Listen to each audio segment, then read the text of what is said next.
Tinang nebe Timor-Leste empresa pública, se halo recrutamento ba funcionário foi atos ida racing, onde a força serviço operacional e terreno.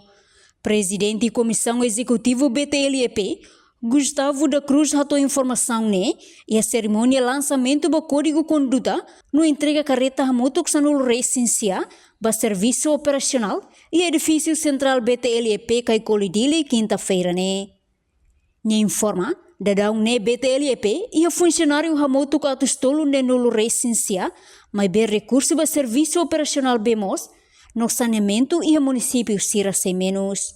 Também BTLEP e a plano tinane se halo recrutamento ba funcionário phone hamotu katus ida racing hodi a força serviço operacional nian ia rasik ninia padrão ka plano negócio na BIA hodi kia empresa atinge nia meta sida também hoje plano negócio na BIA anualmente a empresa apresenta ninia plano ação anual bahia ministério hanesan tutela bahia empresa atubeta a aprovação. Fatores tolo nebe importante bele ajuda a empresa bele executa ni serviço sira. Fator importante ida maka recursos financeiros, recursos humanos na recursos material sira.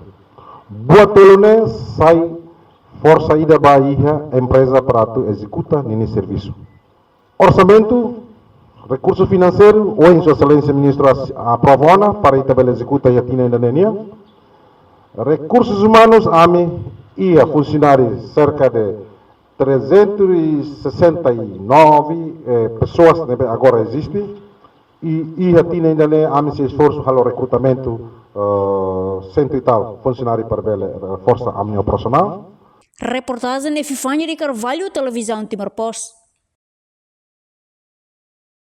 Janela informação ba emogoto. Atua tem informação atual dia Clio. Kita haluha, haneham botão subscribe, like, halo comentário no faixa tutang ba media sosial hotu.